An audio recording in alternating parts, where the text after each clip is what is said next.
ZAPO. Zábrná v podcastov.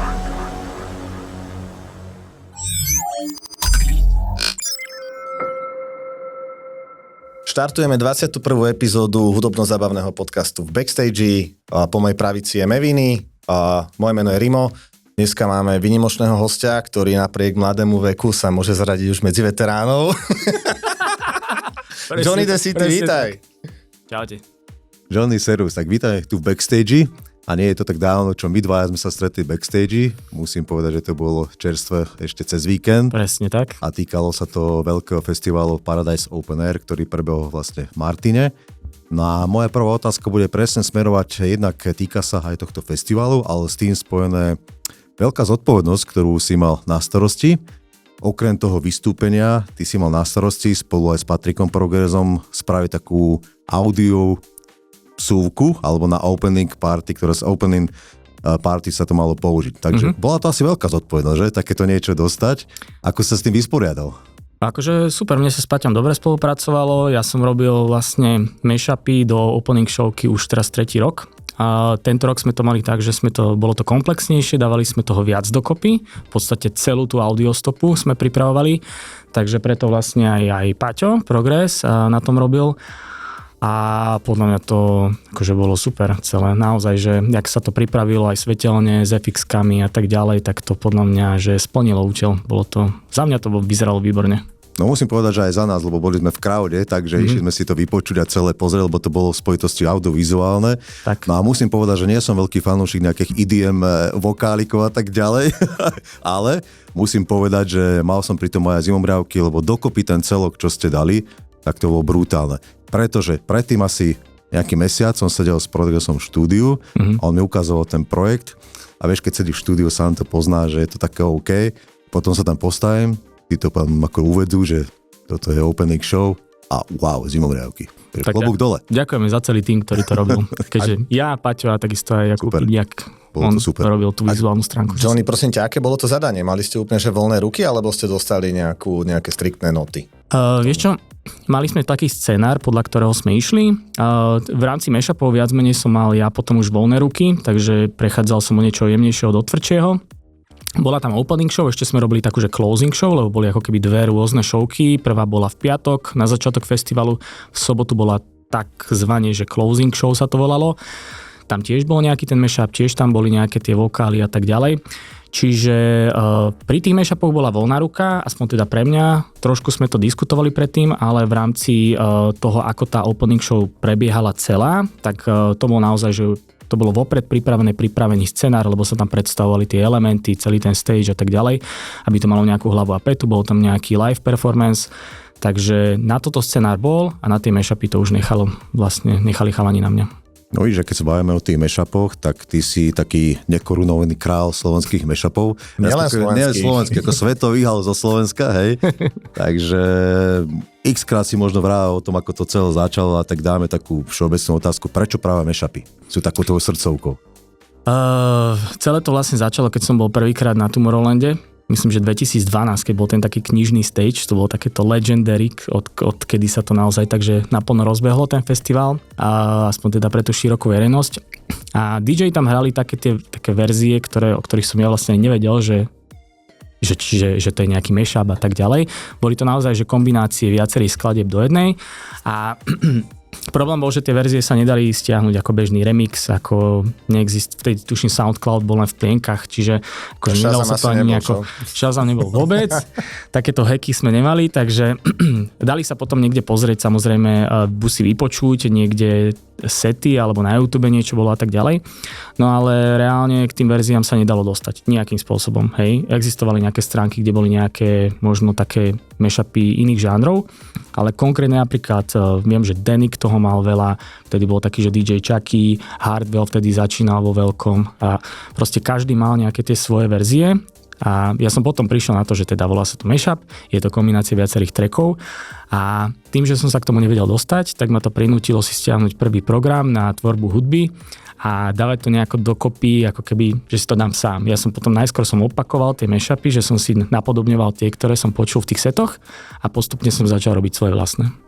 No fajn, a dajme si také edukačné okienko, lebo my tu rozprávame o mashupoch a vieme, že máme medzi poslucháčmi alebo aj divákmi ľudí okrem DJ a producentov, nazveme ich klaberi alebo party people.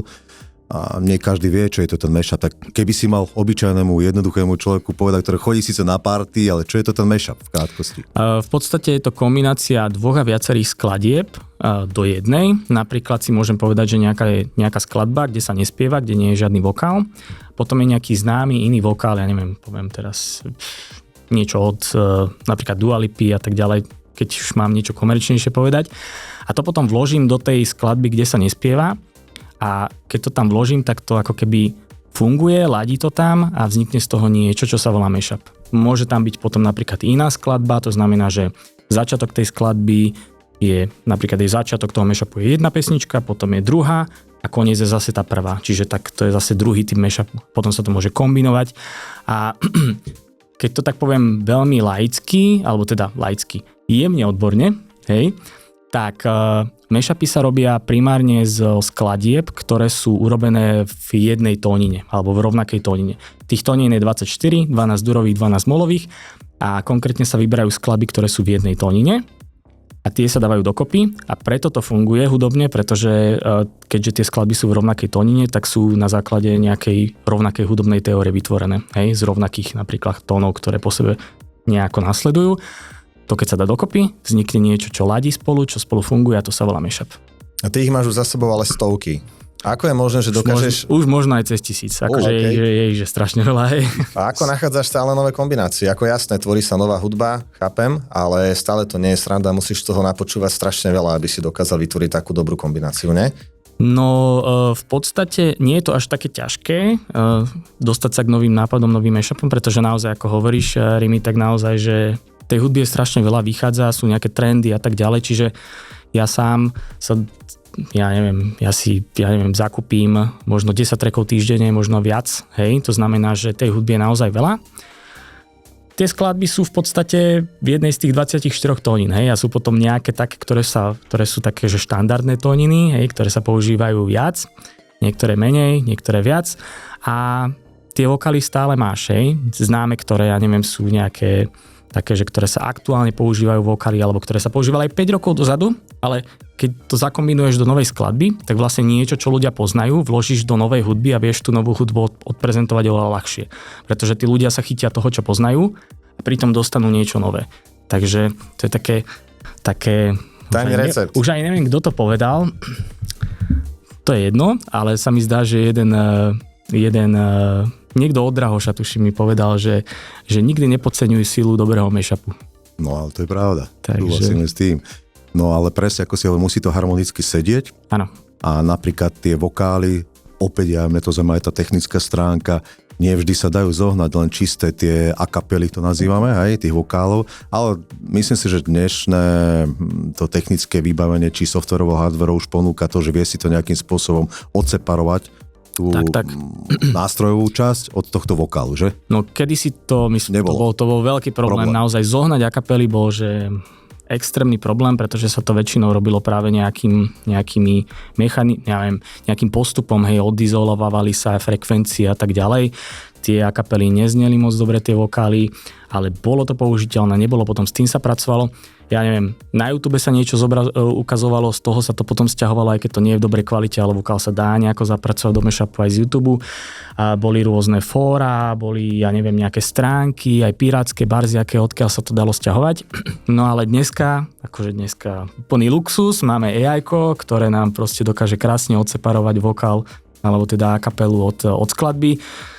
Niektoré sú, že brutá, to je jak štúdiová kapela, lebo naozaj niektorí tí producenti aj vydali tie štúdiové kapely, že sa dali proste, pustili ich do éteru, aby z nich robili tie mashupy, remixy, aby to bolo jednoduchšie pre tých producentov remixov, ale dneska naozaj AI-ko to vie, existuje niekoľko stránok, dneska už aj v tých programoch, v ktorých sa robí hudba, sú vstávané priamo pod programy AI-kové, ktoré ti dokážu odizolovať nielen vokál, ale aj basovú linku, bicie nástroje a tak ďalej. Čiže dneska je to už relatívne jednoduché dostať sa k tomu vokálu a potom už je to len o tom nápade, ako s tým ďalej pracovať. A máš ešte v tomto smere nejaké vzory, povedzme, ktoré by ťa dokázali inšpirovať? Si vravel, že začalo to na Tomorrowlande, ale že teraz už v podstate po toľkých rokoch asi máš tie skúsenosti dosť veľa. Aktuálne asi takým, že najsilnejším vzorom pri mashupoch je Afrojack a naozaj jeho napríklad showky bývajú také, že naozaj on hráva veľa teda akože svoje produkcie, svoje hudby a tie jeho sety sú relatívne dosť komerčné, to znamená, že je tam veľa komerčných prvkov, ale tie kombinácie a to, akým spôsobom on niekedy robí aj teda live mashupy, že live tam mixuje tie akapely. Z jedného prehrávača napríklad akapelu, z druhého mu ide skladba, tak to dokáže nakombinovať už aj live, alebo má pripravené tie mashupy, také zložitejšie.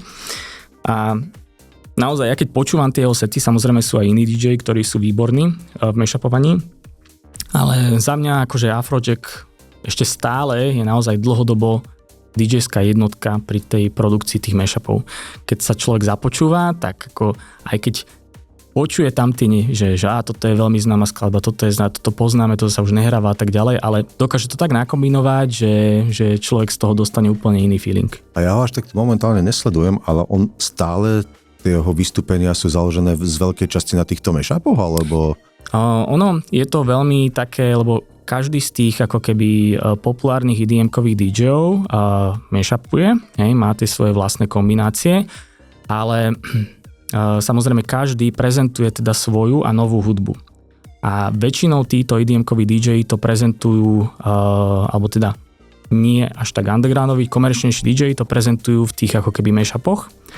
A preto, lebo hrávajú veľmi často pre komerčné publikum a chcú im vlastne, tak ako som ja povedal, odprezentovať tú ich novú hudbu tým štýlom, aby to aj oni ako keby prijali. To znamená, že predsa len ľudia s nejakým promile sa bavia, chcú počuť tie známe veci, ako Titanium a neviem čo, a keď to vie ten DJ zapracovať tým mashupom a skombinovať to s vlastnými trackmi, tak to inak ako cez mashupy nejde.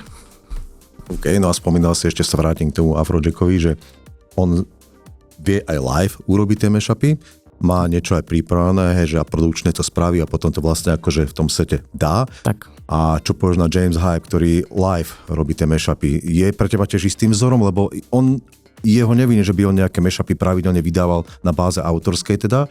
Jasné, že si to doma pripraví, všetko ten tréning sledujem ho, ako za mňa akože klobúk dole, že čo on s tým robí a brutálne to prezentuje samozrejme. Napriek tomu áno, že dáva tam nejaké tie komerčné veci, ale tie dôvody je 1 500 000, prečo to tak robí. Povedal si aj ty pár z nich, takže tomu rozumiem. Čiže je istým spôsobom aj on nejakým tvojím vzorom, čo sa týka live DJingu? Určite aj on je istá forma inšpirácie. On je zase veľmi technicky zdatný, to znamená, že on naozaj, že nemá problém mixovať zo 4 prehrávačov, kombinovať to veľmi rýchlo, vie, čo sa deje, veľmi pozná tú techniku, vymýšľa nové spôsoby, ako to live odprezentovať tým ľuďom. On naozaj, myslím, že nemáva predpripravené mashupy, on si predpripraví stopy, predpripraví si akapely, loopy, nejaké značky a tak ďalej a na základe toho on to potom priamo live technicky robí, čo je super. A aj keď ja akože viem sa na Jamesa zabaviť, je to akože super to, čo robí, ale preferujem možno iných DJov, na ktorých sa ja viac učím v rámci tých inšpirácií. Takže ale ako klobúk dolu pred Jamesom. A občas tým, že robím videá, kde tiež live mixujem mashupy, že kombinácia 2-3 prehrávačov a tak ďalej, tak sa to môže podobať relatívne na to, čo robí aj James Hype. Čiže ty to robíš tiež live? Na tých videách, ktoré mám na Instagrame, čo robíme Mashup on the Go sa to volá na rôznych miestach, tak tam to mám vždy tak, že mám pripravené stopy na inštrumentálku, na akapelu. Keď mám viac prehrávačov, tak zase na tom 3. prehrávači mám zase nejaké kombinácie inštrumentálky a akapely a už to presne kombinujem, že pustím jeden prehrávač, dám do toho akapelu, odfiltrujem, zalupujem, pustím tretí, kombinujem všetky 3 dokopy a je to taká, že taká skladačka, taká hračka, a hlavne, aby to dokopy nejako ladilo. Jasné, ale na to tiež musíme mať nejakú tvrdú prípravu samozrejme, ale stane sa ti občas, že dá nejaký freestyle, že teraz si povieš, idem skúsiť. Na akcii sa to môže stať, určite, aj sa to stáva, hlavne keď warmupujem napríklad v Epiku v Prahe, tam je veľa priestoru na takéto kombinácie a mám proste sadu akapiel, ktoré viem, v ktorých sú tóninách a tak ďalej. Dávam nejaké proste tracky, viac houseové, viac možno tech houseové, do techna občas a tak ďalej, nejaké možno melodické, transovejšie a tam sa dajú krásne kombinovať tie akapely akékoľvek aj s inými trackmi, čiže tam človek dojde, warmupuje, ľudia sú v takom príjemnom vibe a môžeš im tam proste robiť tie live mashupy a oni si na to idú. Ty produkuješ, respektíve robíš si to mashupy v Abletone? Alebo... Áno, ja robím v Abletone, hej. Keď si spomenieš na nejaké tie prvé svoje mashupy, prešiel si určitým skillom, je to iné ako na začiatku? Predtým, neviem, kedy si začal nejaké prvé mashupy? 10-15 rokov, alebo... 2012 som začal s prvými, čiže 14 rokov už.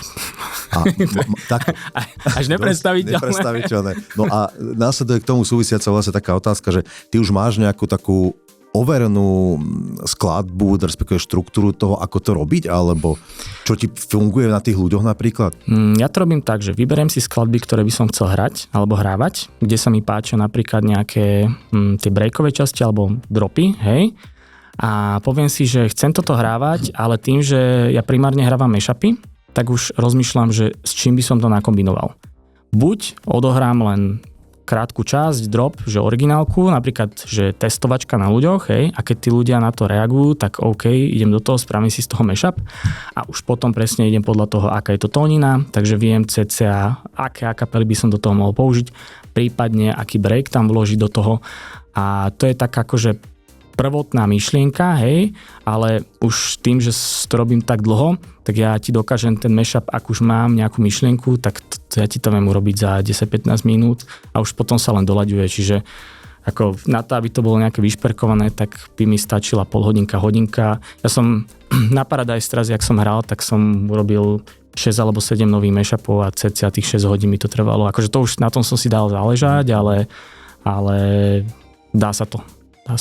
No ale bavili sme sa o tom, že aké máš ty svoje DJ-ské a producentské vzory a ty už máš to publikum dosť veľké, aj tú prax dosť dlhú. Vnímaš aj ty, že môžeš byť, alebo teraz si vzor pre niekoho? Dostávaš aj také feedbacky od svojho publika? Akože občas sa to stalo, priznám sa, že ako ťažko sa o tom rozprávať tak, lebo to znie ako nejaké chválenka. Ale hej, stáva sa občas, že mi niekto napíše, strašne to poteší, taká správa, keď niekoho stretnem niekde, sa chce odfotiť a začne mi rozprávať presne, ako ma počúva už strašne dlho a už sa stalo párkrát, že mi niekto niečo takéto povedal a takže asi zrejme zo pár ľudí inšpirujem a mňa to len vnútorne teší, pretože vtedy človek naozaj vie, že to, čo robí, nielen, že baví mňa, baví to iných a ak to dokáže ešte inšpirovať, tak je to ešte o to lepšie, ten pocit, takže som rád za to veľmi. Super, tak dobre, tak malo byť. To malo byť, presne. No a vy ste aj taká nejaká, že komunita mashuperov? Akože priznám sa, že vlastne ani nie sme nejako. Akože sú určite chalani, ktorí mi aj posielajú napríklad mashupy, že niečo spravili, takže aby som im to nejako ohodnotil a tak. Ale a viem, že aj iní chalani si robia nejaké svoje mashupy, ale neviem o nejaké také vyslovene, že či na Slovensku, ako celosvetovo sú DJ, ktorých mashupy sa naozaj pravidelne hrávajú na tej najvyššej akože svetovej scéne. Podľa mňa najpopulárnejší sú asi DJs from Mars, ktorí produkujú a robia mashupy a ktorých pravidelne hrávajú strašne veľa ľudí, či už u nás, v zahraničí. David Guetta hráva pravidelne ich mashupy, hej. A viem, že WeDance je ešte taký, ktorý je taký houseový producent, ktorý ale robí tiež veľa mashupov, ktoré hráva veľa ľudí. Čiže je naozaj na svete veľa DJ-ov, producentov, ktorí sa preslavili mashupmi a robia popri tom aj vlastnú produkciu. Ale že by sme boli nejaká vyslovene nejaká veľká komunita alebo nejaký label alebo neviem niečo také, tak to nie. To skôr sme takí, že také separátne jednotky. No ale takýto hudobný a technický profil si kedysi nemal. Ja si ťa pamätám ešte zo študentských čas. Čo sa nezmenilo je Johnnyho šiltovka, ktorú má stále opačne. Stále tá istá, či? Ne, to vôbec, ale akože ten štýl, to sa mi ako fakt, že ľúbi. Jaké to bolo v tých začiatkoch, ale ty si vtedy, ak si dobre pamätám, hrával hip-hop, ne? Ja som si prešiel, vždy keď s Drahošom sa o tom rozprávame, to je také zaujímavé, sa stretávame teraz na jednom stage, na Paradise som hral vlastne po Drahošovi a on začínal proste naozaj, že v technokluboch, proste v stokarinách s prepačením, to poviem, hej, tie také začiatky, jak to začínalo. Underground práve. Underground, presne, čo akože nechcem nikoho uraziť samozrejme, ale proste Jasné. tak sme to my akože volali a tak, no a ja som začínal, že na svadbách a stúžkových. Čiže úplne, že my sme úplne boli diametrálne odlišné svety a postupne vlastne ako Drahoško stále samozrejme má ten cit pred ten underground, ale jak skomerčneva, aby sa priblížil tým vlastne tým ľuďom vo všeobecnosti, tak ja som zase si našiel takú tú cestu tej elektronickej hudby tiež svoju, ale je pravda, že som proste začínal na diskotekách naozaj, že som hrával všetko. Hrával som moldisky, hip-hopy, komerčné, elektronické veci a tak ďalej, všetko dokopy. A postupne som sa nejako, ja som v kluboch hrával od 2008, čiže tie 4-5 rokov som hrával cca naozaj, že všetko, rytmusa, úplne bez problémov, hej, Technotronic Flow. To bol hit. Hej.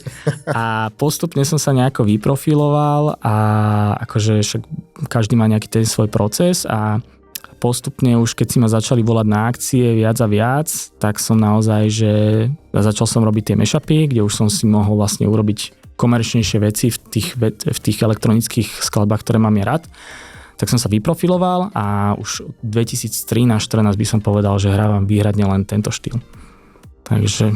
Čiže tá elektronická tanečná hudba a v tom čase nastával aj taký nejaký EDM boom, predpokladám, plus minus, hej. Hej, to mi pomohlo, no. To ti pomohlo, jasné. A teraz by si ako charakterizoval nejaké tie kombinácie mashupové, lebo tie 4 dneska sú úplne cez hlavu. Čo nevieš dneska určiť, čo je indie, čo je tech house, čo je EDM, čo ne, a tak ďalej.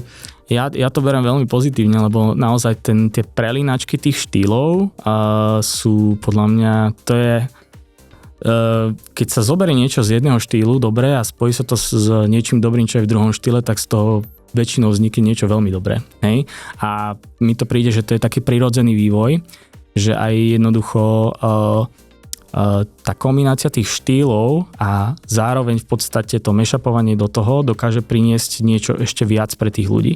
Takže ja naozaj aj teraz moja pani manželka mi povedala, keď počula z Paradise set, že a to bolo také akože iné to bolo, že také pomalšie na teba, že ty si väčšinou také rýchlejšie hral, ale že a hovorím, že no tak ten sound sa trošku po roku zmenil a mne sa proste toto páči a som si to nakombinoval do tých svojich vecí a proste takto to znie, ale aj som jej povedal, že proste keby to zažilo naživo, tak je to že brutál, lebo naozaj, že tento aktuálny štýl alebo veci toho, čo dneska sú naozaj, že majú ten taký highlight, tak sú že brutálne a hlavne naživo, či už v klube alebo na festivale to znie perfektne. Takže... A kam sa tá hudba vyvíja? Akým smerom to vlastne ide? Ja neviem, teraz prišlo... Kde to bude o 5 rokov? Ťažko povedať, akože aktuálne mi prišlo, že sa to jemne spomalilo, ale to je zase v iných štýloch sa to zrýchluje, to je presne. Ako to človek, ani neviem, ja to beriem tak, že áno, sledujem nejaké trendy, ale zase na druhú stranu stále si vyberám len to, čo sa mi páči. Keby sa mi to nepáčilo, tak to proste nehrávam a jednoducho tiež mám nejakých DJov, ktorých sledujem. To je inak vec, že ako ja sa dostávam k novej hudbe, ja veľmi málo počúvam Spotify inak, že veľmi málo. Ja som skôr taký, že každý týždeň počúvam ešte také, ako keby povedal, myslím, že old school, a 12 radio showiek od proste 12 rôznych DJov. Je tam napríklad presne Afrojack, je tam Nicky Romero, je tam Fede Legrand, je tam proste... A oni, jak robia tie showky, tak robia to vlastne ich výber tých proste trackov, ktoré vychádzajú, lebo tej hudby vychádza veľa. Ale ako náhle to zúžim na DJov, ktorých ja mám rád, alebo producentov, tak už sa dostávam vlastne k tomu tej selekcii tých trackov, ktoré sú aktuálne in a zároveň vlastne ich vybrali tí, ktorých ja mám rád. Čiže z toho si ja potom robím ten vlastne svoj výber. Samozrejme tie prelínačky v tých radiošovek sú, hej, tých trackov. No a takto si ja vlastne potom ako keby selektujem pre mňa tracky, ktoré sa mne páčia a s nimi potom ďalej pracujem. Súhlasím s tebou, a čo sa týka aj toho smerovania, však nemáme vešteckú gulu, nikto z nás samozrejme, hej, ale ja som si všimol napríklad aj teraz to nazvaš main stage, štýl v úvodzovkách, hej, veľakrát, a do toho dajú súku drum and bassov, hej. Alebo opačne proste ten dramáč, z hodou sa na tom Paradise sme to boli a dramáč a zrazu povedal, však to už je techno. Nebol tam ten lámaný beat, taká vsúka, vieš, úplne, že... Áno. Takže takto. No a stále sme pri tých mashupoch tvojich a my vieme, že tvoje mashupy sa dostali aj svetovým DJ-ským menám, ktoré ťa tak najviac potešil, ktorý zahral tvoj nejaký mashup. Tak pred rokom to bolo, na EDC Las Vegas v Mexiku vlastne Tiesto zahral môj mashup. To bol asi taký jeden z najväčších highlightov toho mashupového supportu, ale... Vedel si o tom? Alebo mne to poslal, lebo jak je taká stránka, že 1001 tracklist, kde viete nájsť proste tracklisty rôznych DJ-ských setov, tak mám kamaráta, ktorý vlastne mi robí tieto, ako keby robí mi tieto tracklisty, hej, keď ja vydám nejaký set a on mi tuším, že hneď na ďalší deň písal, lebo on má strašný prehľad o týchto setoch, že Johnny, že Tiesto zahral tvoj mashup. A ja, že čo? Že kde? Že v Mexiku. A že ty kokos. A ja proste mám zopár takých fanúšikov po svete, ktorí mi všetko komentujú, píšu, zdieľajú a tak ďalej a jeden je z Mexika. A ten, keď sa to dozvedel, že ten mi to isté proste mi nejako posielal, ja neviem, o pár hodín na to alebo niečo, že ja som tam bol, mi sa zdalo, že to bol tvoje mashup a tak ďalej a proste taký týpek. Jak sa môže dostať taký mashup slovenského DJ-a k takýmto hviezdam? Ja vôbec neviem a to je práve tá záhada, že niekto o to zakopol a nejako sa to k nemu dostalo. Vôbec netuším. Tiesto si to rýpol z YouTube a... Nie, sú akože ja mám tak, že tie mashupeky si vedia vlastne stiahnuť producenti cez môj ako keby Hypedit a to je napojené na SoundCloud. Už nie teraz, alebo je, ale iný spôsob. Áno, iným spôsobom a vlastne potom ako keby v tej plnej kvalite, čiže rátam, že to asi hral v plnej kvalite, mám cez Buy Me a Coffee, cez takú donačnú akože stránku. Dúfam, že to daňový úrad nepozerá toto. To vystrihneme potom. To bude cenzurované. Občas za tú kávu je z toho, hej? Z toho portálu. No a pravdepodobne odtiaľ asi, lebo tak by nehral asi MP3, Tiesto, skôr by hralo to vávkou. No a proste zakopolo to a zrazu to bolo, no. Ale toto bola vlastne takáto podobná vec, veľká, čo sa stala v rámci Tiesta, tak sa stala, ale nie, že by zahral, ale použil vo svojej radio show a dal do playlistu vlastne, lebo ja aj produkujem tracky, mám vlastne 3 skladby hotové, no. Áno, v podstate, tretia by mala výjsť čoskoro a hneď tú druhú skladbu, čo som mal, tak zaradil do playlistu a do svojej radio showky David Guetta. A v tom playliste to bolo, že, lebo on má svoj Spotify playlist, kde má nejakých 50-60 trackov a v tom Spotify playliste to bolo asi 3 mesiace proste. Že to bolo akože brutál, pre mňa ani neviem presne, že ako sa to udialo, ale takisto, že môže o to niekto zakopnúť, alebo práve niekto aj takýto veľký a zrazu proste to chytí nejaký hype. Takže... No a to sa presúvame k tomu, že zrejme momentálne nezistíme, akým štýlom sa to k ním zostalo, hej, sám o tom že nevieš, akým štýlom, ale zrejme preto niečo robíš. A to si ja spomenal teraz, že dávaš to na tieto platformy, to znamená, že je to istá forma marketingu a k tomu sa presúvam a moja ďalšia otázka bude, sám vieš porovnať, aký bol, čo všetko musel DJ robiť v minulosti, alebo remixer, alebo mashuper, to je jedno, a čo musí robiť teraz, že teraz prakticky, že musí robiť skoro všetko, hej, od bookovania sa, marketingu, hrania, produkcie a tak ďalej. Je to naozaj náročné. A ty máš aj nejaký svoj tím, alebo robíš to naozaj sám? Veľa vecí robí sám, by som povedal, že 80%.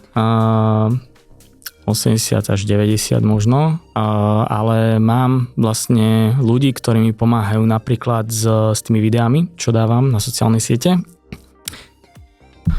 A občas proste pri strihaní videí a tak ďalej. Čiže akože tak na toto niekedy ako teda mám ľudí, čo mi robia vizuály a tak ďalej, hej, ale čo sa týka bookovania, zmluv, hudby, mashupov, produkcie a tak ďalej, tak to všetko teda akože robím ja. Chodím si aj oblečenie kupovať do obchodu sám, nekupuje mi to nikto. čiže aj väčšinu vecí teda si robím sám, ale proste mám aj ľudí, ktorí mi veľmi pomáhajú a som mi samozrejme vďačný za to. Hej. No, tieto tvoje videá na Instagrame sú veľmi úspešné, sú veľmi zaujímavé. Ako vznikol vlastne tento nápad na takýchto netradičných miestach V podstate to bolo kvôli tomu, že ja keď som začal robiť tie mashupy 2012, začal som vydávať prvé tie mashup packy, tak ja som k ním vytvoril značku, ktorá sa volá Mashup Avenue a je to v podstate ako keby Mashup Avenue sú sety, ktoré DJ-ské, ktoré ja pripravím výhradne teda z mojich mashupov. Hej?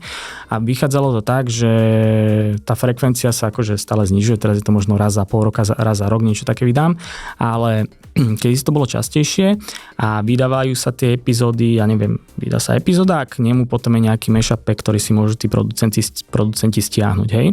No a tým, že sa tá frekvencia znižovala, toho vydávania Mashup Avenue, tak som potreboval nejaký content, ktorým by som sa prezentoval, alebo ktorým by som prezentoval moje mashupy, hej. Nedalo sa, že content k mojim mashupom bude raz za pol roka, raz za rok, to je proste blbosť. Tak najskôr som spravil niečo také, volalo to, že Mashup of the Week, to bolo len proste, že odprezentovanie jedného mashupu, 2 minúty s nejakou grafikou. Bolo to fajn a na základe toho som mal jeden veľký booking, ku ktorému sa možno dostaneme, ale nemalo to skoro žiadne čísla na tých sociálnych sieťach. Proste videlo to 1000-2000 ľudí, 50-60 lajkov, to bolo všetko. A robil som to kontinuálne každý týždeň. A proste vtedy sme sedeli s kamarátom Marekom Mark Spinks, jeden taký veľmi dobrý videomaker, aktuálne robí pre Epic v Prahe. Sedeli sme a vymýšľali sme, že ako tie mashupy lepšie odprezentovať a lepšie ich predať. No a tak sme sa inšpirovali, videli sme zo pár proste DJov, producentov, ktorí robili live mashupy. Naozaj nejaké prostredie bolo za nimi a púšťali jeden track a do toho akapelu. Úplne, že jednoduché video. Hovoríme, že skúsime toto, vybereme nejaké 4 spoty v Bratislave, nahráme to, dáme to von a uvidíme, čo to spraví. No a hneď tie prvé videá mali viralitu 10-15 krát väčšiu ako tie Mashup of the Week. Čiže akože bolo to, že nie, že nejaký extra virál, ale naozaj tá organika bola obrovská oproti tomu, čo to bolo predtým, tak som si povedal, že super, že funguje to. No a nejak sme to robili asi rok, ja neviem, každé 2 týždne sme vydávali takéto videjko. Ono to trošku proste klesli tie čísla a potom prišlo jedno video, to bolo, že myslím, že to bolo v tuneli pod Bratislavským hradom, ktoré vystrelilo tak, že myslím, ja som mal vtedy TikTok, keď sme začali tie videá, som si ho len, ako keby profil som si založil, tak mne došlo z toho jedného videa 80,000 followerov na TikToku. Mal to cez 3 milióny videní a stalo sa to, že obrovským virálom. Počkaj, to hovoríš o tuneli, čo električka vlastne. Áno, to sme si vybavili v dopravnom podniku, aby sme tam mohli v noci točiť, keď tam električky nechodia. No a potom hneď za tým bolo ďalšie video, alebo o 2 videá na to, čo sme robili s dobrovoľnými hasičmi v Pezinku, ktoré zase na Facebooku dosiahlo vyše 2 miliónov videní. Čiže tam pribudlo veľa followerov, hej. A o nejakých pár mesiacov na to mi zase vybuchlo ďalšie video, ktoré sme robili v metre vo Viedni a to dosiahlo tiež nejaké 2 milióny alebo milión niečo, proste vidie aj na Instagrame. A tam mi došlo, že to boli tisícky followerov, čo mi prišli z jedného videa len na Instagrame. Čiže a potom boli ďalšie a tých videí akože momentálne je už teraz dosť, ktoré majú, alebo niekoľko, ktoré majú miliónové videnia, niektoré majú, ja neviem, viralitu o niečo nižšiu, ale dobré na tom to, že ten mashup sa nielenže dostal k tým ľuďom, ale na týchto platformách je dobré to, že oni dokážu vlastne ten zvuk používať vo svojom videu a ten zvuk je môj mashup. Čiže môj mashup sa šíril ďalej u iných profilov a napríklad ten mashup na Instagrame z toho metra, tak ten použilo nejakých 10,000 iných videí vo svojom videu. Čiže vlastne ten mashup zrazu bol, že všade. Perfektne. A čiže bol to výborný nápad toto robiť a dneska už tým, že ten content má nejakú históriu, naozaj, že je tam veľký potenciál veľmi dobrých čísel, tak už z toho máme vlastne aj spolupráce na Instagrame. Takže a to sa zlomilo teda kedy? To sa zlomilo prvú spoluprácu, ja už aj neviem, ale bolo to tak, keď tie prvé virály prišli, my sme to začali robiť nejaké 3,5 roka dozadu, po roku došli prvé virály a po ďalšom pol roku, 3/4 začali prvé spolupráce. Čiže v spolupráce máme tak rok a pol, rok a 3/4 a tie prvé virály boli tak 2,5 roka dozadu. Perfektné bolo zo zubarskej ambulancie. Hej. A to sa mi veľmi páčilo a najlepšie bolo, ako potom v rámci, neviem, že či celého sveta, ale asi aj áno, začali to napodobňovať aj ostatní. Hej, to, a my sme tam neboli proste káble, tam nebolo nič, že... To som nevidel. My sme to bola najväčšia sranda, my sme vlastne, a toto je najväčšia sranda na tom, že človek nikdy nevie, čo vystrelí. A my sme naozaj toto zubarské video, ja som bol na preventívnej prehliadke, ambulanciu vlastní kamarát s manželkou, ktorým som hral na svadbe a oni, že akurát sme si založili Instagram, že tak som napísal všetkým kamarátom, máme 100 followerov a že nechceš niečo u nás, že proste dáme ti toto, tamto, tak hovorím, že jasne, že môžeme skúsiť, tak sme to urobili ako video do plusu na Instagrame cez 2 milióny videní. Normálne, že úplne, že urobili sme trend, dá sa pozrieť, že v akých videách bol ten mashup použitý, tak normálne, že Aziati začali robiť presne, že v zubarskej presne ten istý mashup, ani káble nemali, len proste páčilo sa im to video a ja neviem, 20, 30, 40, možno viac videí proste, že kde napodobne mali presne to, čo sme urobili v tom videu. Takže to mi... Super. To písal mi kamarát, čo asi z jedného takého najlepšieho bookingu, čo som mal, by som povedal na Tajvane, tak mi písal mi, že kamo, toto je tajvanská IDM stránka najväčšia u nás, že pozri sa, zdieľajú ťa. A to nebolo, že storka, ale myslím, že príspevok dávali. Ako pozol príspevok. Ako poz, no. Ty si povedal jednu dôležitú vec, že nikdy nevieš, kedy to vystrelí. A taký odkaz možno pre tých, ktorí chcú robiť podobný content, alebo robia niečo podobné, alebo chcú sa zviditeľniť. Veľmi dôležité je, a ty si to x-krát tu spomenul, dá tu na rôzne platformy, nielen na jednu. Lebo sám hovoríš, toto vysiel na Instagrame, potom ďalšie na Facebooku, že dneska naozaj ten algoritmus, aj keď máš nejakých, neviem, jak to nazvať, kurátorov, alebo tak ti povedal, že teraz letí toto, to nikdy dopredu nevieš. Je to tak, že?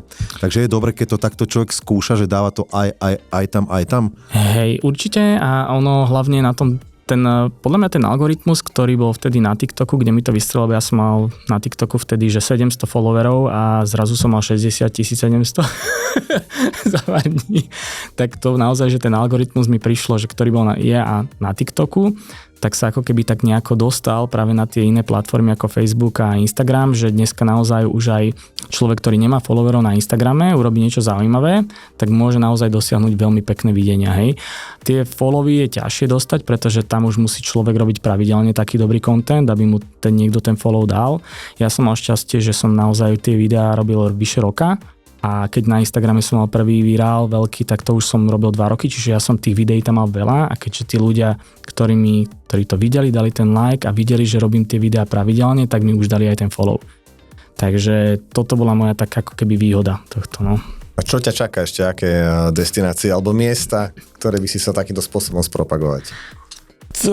Ja neviem, akože mali sme strašne veľa dobrých nápadov, ktoré nevyšli, veľa nápadov, ktoré vyšli a v podstate aktuálne to máme tak, že len asi tretinu robíme toho, čo chceme my a 2/3 sú už spolupráce. Že nás oslovia, urobíme, spropagujeme a naozaj my to robíme už teraz na kľúč, že zavoláme si, povedia nám, čo chcú asi spraviť, vymyslíme scenár, ja vymyslím hudobný mashup, aby do toho ladil. A prídeme, natočíme, kamarát, čo robí, čo je za kamerou, je ako režisér, to znamená, že nacvičíme to, naozaj je to do detailov proste pripravené, potom sa to postprodukčne zostriha, máme z toho storky a dávame to ako produkt vlastne balík pre toho, kto nás osloví. Áno, lebo to som sa chcel opýtať, že ako vzniká od toho prvého nápadu, že chceš osloviť, dajme tomu to depo, alebo ste boli v tom potravinom reťazci, ale to už predpokladám bola spolupráca. Si mi to potvrdil, áno, a ja som sa to práve spýtal, že ako to je, že ide si povedať, že chcem to urobiť v potravinách niekde, ale potravinom reťazci, že čo oslovím nejakého manažéra, ale to už bola asi spolupráca. Áno, to nás oslovili, hej. Ale napríklad iné niečo, hej, si povie, že toto je dobrý nápad, že poďme oslovíme daného manažéra, subjektu a on ti povie áno, idete do toho a potom máš aj tam nejakých fanúšikov svojich na tých videách, to už máš, predpokladám, vybudovanú tú svoju komunitu a ty im povieš, že OK, vymyslím si 15. augusta točíme toto, idete toho s nami? Je to nejak tak? Je to asi tak, že ako biznisovo to je tak, že naozaj, že ja som tiež oslovoval nejakých, z ktorých vyšli spolupráce, asi tak polovička zase oslovovala mňa, ktorí proste chceli a urobili sme nejaké video, ale keď keď robíme my niečo, že my konkrétne, že chceme, napríklad keď vyšla druhá séria Squid Game, tak sme robili naozaj, že video v tejto tematike, tak ja som naozaj, že zháňal po Bratislave kolotoč vtedy a ja som zohnal vlastne kamarátov, fanúšikov, asi, ja neviem, 12-13 ľudí, bolo ochotných prísť. Ja som vybavil oblečenia, ako keby tých súťažiacich, ja som mal proste tú rúžovú uniformu na sebe, mal som takú maketu zbrane a jednoducho urobili sme proste video v tejto tematike a to bolo naozaj také, že čo sme chceli my spraviť, lebo sme vedeli, že by to mohlo mať čísla. Dosiahlo to, nebol to, že nejaký brutálny virál, ale dosiahlo to vtedy, že veľmi slušné čísla z toho potom idú nejakí followery a tak ďalej, čiže má to pridanú hodnotu a stále to predáva vlastne aj tú hudbu, teda ten mashup, čo ja urobím. No a okrem tých spoluprác, keď vravíš, že aj takéto, že si sami vymyslíte nejaký nápad, tak do toho vrážaš samozrejme svoj čas a peniaze. To sú moje vlastné prostriedky. No je to ako bežná forma investície. Ale do potom, keď si to niekto všimne, nastavujete spolupráce a toto je vlastne, nazvime ten prvý bod, taká investícia do toho a následne sa ti to istým spôsobom vrácia. To už je ten biznis. Áno, to už je ten biznis. Okay.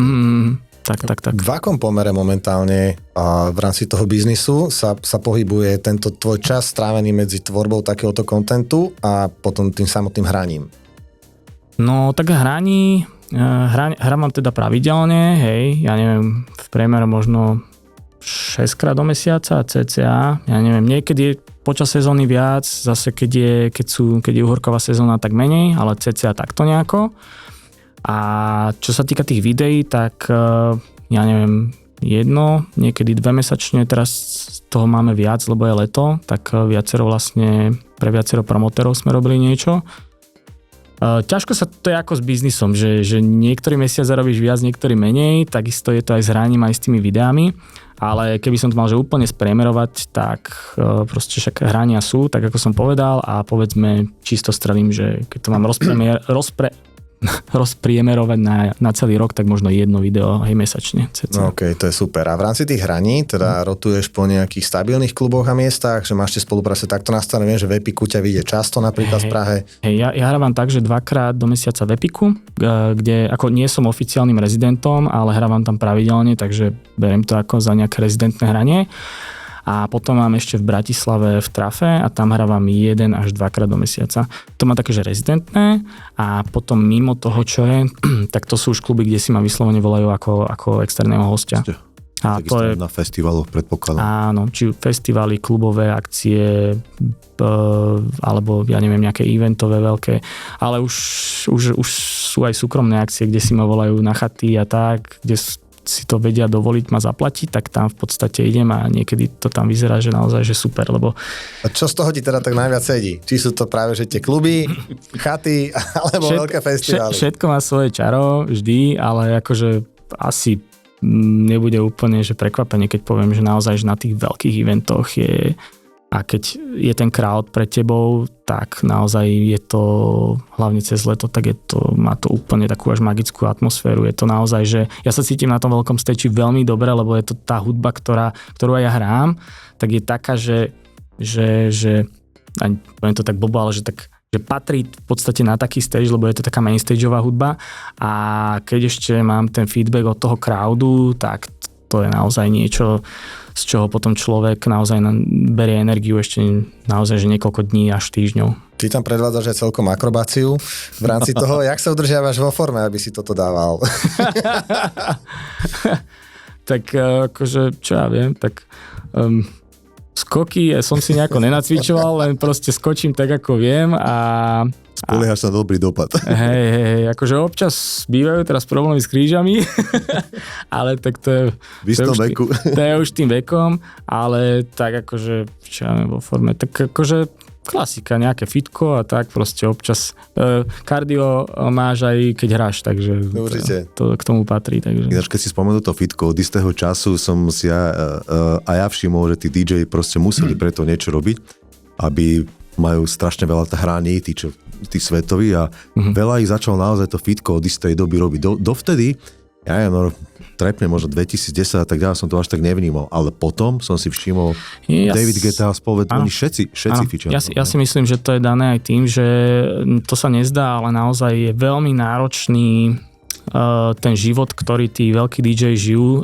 to, ako sa premiestňujú, to, ako musia mať disciplínu, to, v ako musia byť v zdravotnom stave, plus keď sa to nakombinuje s tým ako keby healthy lifestyle, ktorý je dneska proste trend a dokáže im vyslovene fyzicky pomôcť, lebo tí niektorí DJ už naozaj, že majú po 50-ke napríklad a musia jednoducho dodať tú energiu, ako keby mali 30, hej? To znamená, že musia sa udržiavať v tej fyzickej forme, aby to zvládali a aby boli proste zdraví a pripravení ten výkon podať na tom stage. Takže ja si myslím, že to je taký prirodzený priebeh. To celého určite.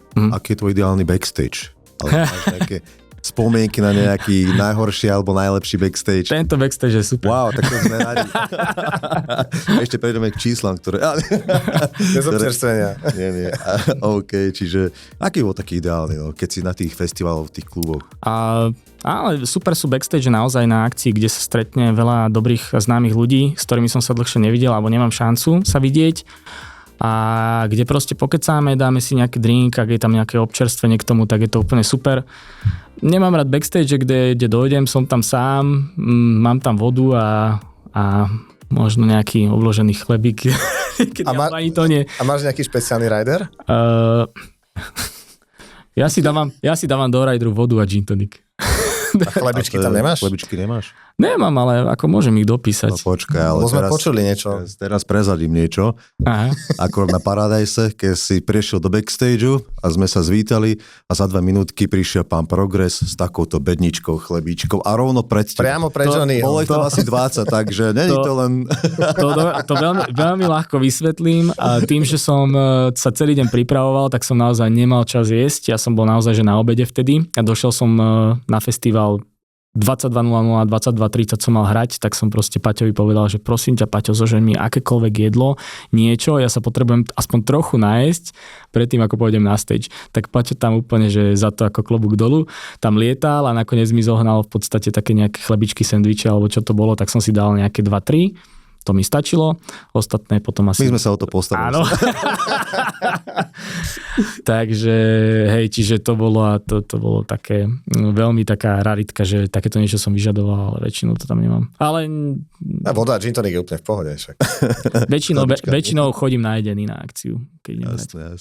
My o tebe, Johnny, vieme, že ty sa venuješ aj lektorskej činnosti, spolupráci s DJ Camp. To znamená, že učíš potenciálnych DJov alebo záujemcov o DJing, tomu DJingu sa venuješ, respektíve ich učíš. Ty máš nejaké štúdio, alebo kde to celé prebieha? Prebieha to u mňa doma. Ja mám domáce štúdio, čiže u mňa doma mám vyslovene štúdio, kde mám prehrávače, mix, mám tam štúdiovú techniku, to znamená, že tým, že vyučujem nie len teda DJing, ale aj produkciu, mashupy a takéto veci, tak je to také nakombinované. No a hej, robím to už relatívne dlho v spolupráci s DJ Campom. Tí klienti, dnes mi príde, že je o to relatívne veľký záujem, lebo sú ľudia, ktorí naozaj, že sa to chcú naučiť. Proste keď pôjdu niekde, tak si chcú zahrať, alebo ich to len proste baví, alebo fascinuje, alebo si chcú zahrať len doma. A naozaj, že tí študenti boli u mňa aj študenti, ktorí mali po 40-ke, 45, alebo takto. Ale mal som už aj študenta, ktorý mal 9 rokov. Aj teraz dokonca mám jedného, ktorý má 10, 11, tuším. Takže... Škála je vlastne taká široká, hej? Škála je široká, samozrejme s vekom treba akože iný prístup, ale akože fascinuje ma, ako sú tí mladí chalani šikovní. Naozaj, že bola teraz taká vec, možno môžem povedať, Senecké leto, keď sme hrali v júni, tak pán promotér, viceprimátor vlastne sa ma opýtal, či nemám nejakých chalanov, ktorí by si chceli zahrať ešte pred tým hlavným hracím časom, lebo teda vedel, že aj vyučujem a hovorím, že akože mám nejakých mladých študentov, že jeden má 10, druhý má 11, že by teoreticky to pre nich bola dobrá skúsenosť. Jasné, zober ich, dáme ich normálne na plakát, všetko. Tak akože wow, a proste tak chodili ku mne, pripravovali sme sa, hodinový set sme pripravili a chalani zahrali výborne. To som ako naozaj, že síce akože tak vykúkali len spoza toho stage, akí sú ešte vlastne malinkí, hej, ale ako... A to museli nielen pre nich akože taký pocit, aj pre teba, že pre mňa tiež taká hrdosť, že takýchto žiakov vlastne sa mi tam podarilo dostať, no lebo to dneska akože naozaj, aby sa vôbec dostali nejakú príležitosť takto si zahrať na nejakom takomto evente. Bolo to síce akože taký, že vedľajší stage, silent disco a tak, ale proste bola to pre nich výborná skúsenosť a ja si tiež myslím, že ich to dokáže nakopnúť tak, že budú makať na to, aby si možno rok zahrali znova niekde takto. A okrem týchto dvoch mladých študentov stretol si teda aj fakt, že nejaký talent výnimočný? Ja by som povedal, že väčšina tých chalanov sú takí, že naozaj, že snaživí, chcú, ale naozaj, že asi jeden talent... Zase nechcem, keď to budú počúvať, teraz aby sa niekto urazil, alebo čo, ale naozaj jeden z tých mladých chalanov je podľa mňa veľmi talentovaný. Keď som ho počul prvýkrát hrať, keď ku mne došiel, že teda chce sa niečo akože viac naučiť, tak som akože pozeral jak púk, jak mu to išlo. Potrebovali sme to vyšperkovať, doladiť a ak bude pokračovať, ako to bude tak baviť, možno ešte keby tú produkciu nejako začal, tak by akože z neho mohol byť podľa mňa veľký talent, lebo naozaj na jeho vek hral výborne. Takže fakt, že super. Takže nemenovali sme, ale keď bude počúvať náhodou tento podcast, tak mu povedz, že si o ňom hovoril. Ja si myslím, že sa v tom bude poznať. Áno. Hej, ale hej, no. Ten ma naozaj, to bol jeden, ktorý ma najviac prekvapil asi zo všetkých. Super, tak držíme palce a nielen jemu, ale aj ostatným.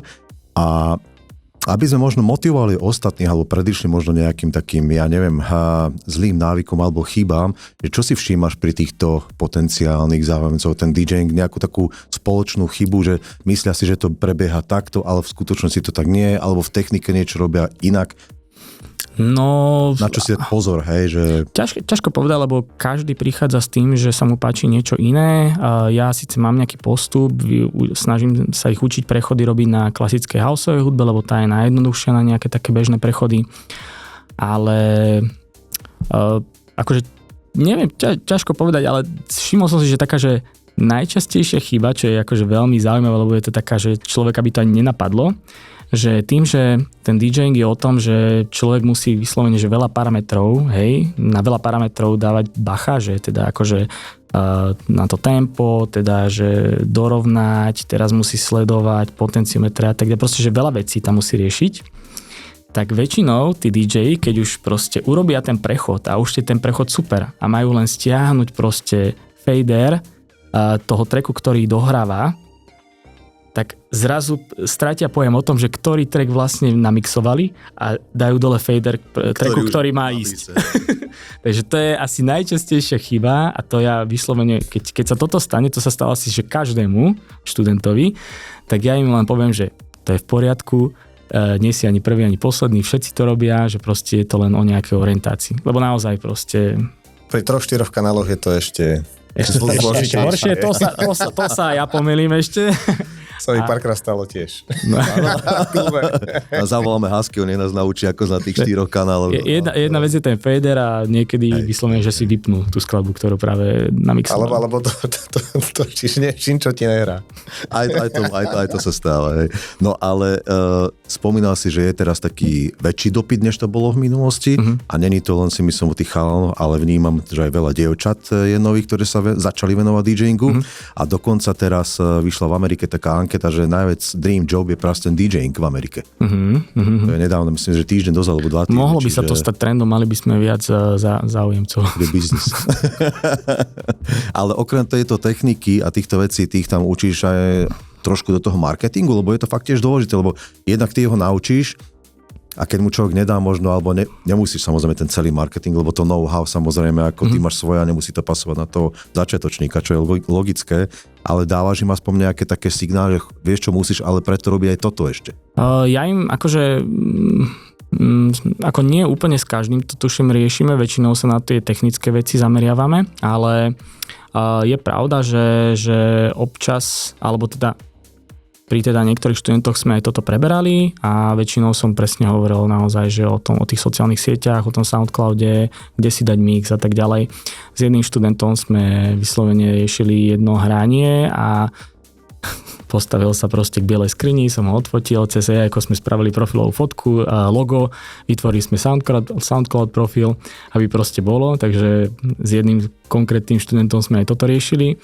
No ale ako ja im väčšinou hovorím, že keď potrebujú s niečím pomôcť, poradiť, čo sa týka proste techniky alebo marketingu a týchto vecí, tak proste nech sa mi ozvú. Čiže som s viacerými z tých študentov som stále v kontakte. Takže si DJ, si producent, si učiteľ a kam ešte smeruje tvoja kariéra? Manžel? Čo chceš ešte zažiť? Manžel, jasné. Tak snáď aj otec niekedy. No, ťažko povedať. No, ja akože veľmi rád by som ešte mal zopár nejakých takých naozaj bookingov. Mal by som teda veľmi rád by som bol, keby som mal nejaké bookingy ešte v zahraničí, na nejakých väčších eventoch. Mal som zopár, ale taký najväčší bol na Tajvane, keď som bol. Tam som mal, ako keby tam som bol skoro celý týždeň, 2 bookingy som to tam bolo mal. dávnejšie, nie? To bolo nejaké 2 roky dozadu, 2 niečo roku dozadu. Tak sa mi zdá 2,5. A to bolo naozaj, že super a to bol taký, že extrémny zážitok, lebo proste letieť. Bol nejaký klub, alebo To boli dva kluby, 2 kluby v 2 rôznych mestách. A v Taipei, v hlavnom meste, v ešte takom druhom meste, takom ako keby dovolenkovejší rezort. A to bolo naozaj, že výborná skúsenosť a doteraz na to veľmi dobre akože pamätám v dobrom a možno niečo takéto by som ešte rád niekedy zažil. Naozaj, že to také dlhšie cestovanie s niečím takým, že spoznaním nejakej ešte inej kultúry a kombinácii s tým hraním. A keď toto prišlo, bol si pripravený vypýtať si adekvátny honorár? A ten honorár bol taký, že... Alebo bol stanovený? Ja by som povedal, že náklady plus o niečo vyšší honorár, ako mám bežne. Ale v konečnom dôsledku tým, že sme tam išli aj s kameramanom a s manželkou, vtedy ešte priateľkou, tak teraz už manželkou, s Mimkou, tak vlastne sa tie peňažky minuli v rámci toho celého balíka, ale neboli sme v mínuse, takže bolo to nastavené tak, že aby sme si to aj užili a aby to bolo aj zaplatené. Takže keď bude niekto počúvať z Tajvanu tento podcast, tak bolo by fajn. Keď pridáme titulky, tak možno. Teraz sa to už dá, že si aj vedia tam pridať titulky oni sami a OK. Ak by si mal niekomu, to vôbec mashupy nepočúva a mal by si sa prezentovať nejakým svojím mashupom, máš nejaký svoj extra, taký obľúbený, alebo toto povie, že toto je presne, toto som ja? Alebo sa to nedá jednoznačne tak povedať? To je ako keby si sa spýtal producenta, že ktorý je jeho najobľúbenejší track. A u mňa je to veľmi ťažké. Ako dalo by sa to tými najúspešnejšími, ktoré mali tie supporty, nejako oceniť, ale ja mám asi takú myšlienku ohľadom toho, že každý nový mashup, ktorý urobím, je pre mňa aktuálne ten najlepší. No to je dobré. Lebo to je dobrá filozofia. A tie potom veľmi, veľmi rád, teda keď ich zahrám, tak mám z nich sám veľmi dobrý pocit. Keď už hrám nejaký mashup, ja neviem, rok, už ma to tak nebaví. Vždy ten nový, ktorý spravím, je pre mňa aktuálne ten najlepší. Však ich máš 1,500,000, takže je z čoho vyberať. Je ich dosť. Ešte aj bude pribúdať, hej? Určite. Ozi, a sleduješ aj trošku slovenskú tanečnú elektronickú scénu, alebo čo si myslíš o aktuálnom vývoji, čo sa týka buď tých festivalov, lebo vidíme, v podstate skoro s každým hostom sa bavíme aj o tom, že áno, tá klubová scéna trošku upadá, zanikajú kluby a presúva sa to buď na denné eventy, alebo prípadne nejaké festivaly, že sleduješ to trošku, alebo tí DJ, producenti slovenskí? Áno, akože určite sledujem, však my sa, väčšina z nás sa poznáme, nie sme taká obrovská komunita, aby sme o sebe nevedeli. Tiež teda vidím ten trend, že naozaj je veľmi ťažké tých ľudí do tých klubov dostať na bežné akcie.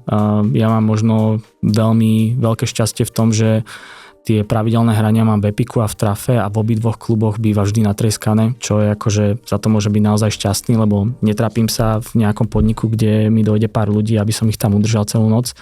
Čiže to si musím aj takto zaklopať, že som jeden z tých šťastnejších v tomto, ale tak je to asi nejaký prirodzený vývoj, tí ľudia naozaj tie peniažky si šetria na niečo výnimočnejšie a preto aj tí promotéri majú väčšiu výzvu v tom, aby robili niečo zaujímavejšie a niečo lepšie, kde jednoducho tí ľudia, proste už to nie je tak, že len tak človek ide na diskotéku spoznať ľudí, pretože ich spoznáva na sociálnych sieťach, takže už sa chodí na eventy alebo na niečo zaujímavejšie. Je to tiež zase nejaký prirodzený vývoj a ja sa moc nepúšťam do tých promotérskych aktivít, aj keď akože jednu študentskú akciu robíme doteraz, ale to je len taká nejaká nostalgia ešte z minulosti a keďže to funguje, tak proste je to raz za pol roka. Ale inak sa snažím, tých aktivít mám naozaj že veľa a snažím sa fokusovať na tieto veci a hlavne, aby to nebolo také, že teraz budem robiť všetko a vlastne nič. Na tých študentov som sa ťa chcel opýtať, pretože je veľmi dôležité vychovávať si novú generáciu, čiže ak si mal na mysli University Deathmatch, presne. asi, hej, však to je v podstate, už to má svoju celkom slušnú históriu a sú to veľmi úspešné akcie. To bol tvoj nápad? Alebo University Deathmatch vzniklo to v podstate takéto niečo objavili alebo začali robiť chalani v Brne.